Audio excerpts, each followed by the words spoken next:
কুফফাররাও ইমানদারদের বন্ধু না, কুফফাররা কাফের মুশরিক ইমানদারের দুশমন। এদের বিরুদ্ধে জিহাদ করতে হবে বিল কালবে, অন্তর দিয়ে, বিল লিসান, জবান দিয়ে, বিল মাল, মাল দিয়ে, বিন নফস, নফস দিয়ে। তবে কাফের মুশরিকের বিরুদ্ধে জিহাদটা দুই ধরনের হবে, একটা হলো জিহাদুত তলব আর একটা হলো জিহাদুদ দিফা।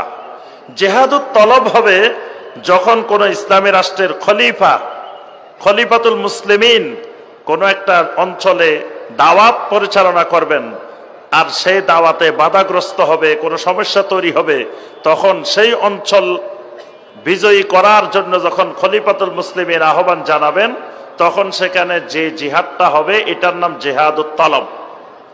আরেকটা জিহাদ হবে জিহাদুদ দিফা।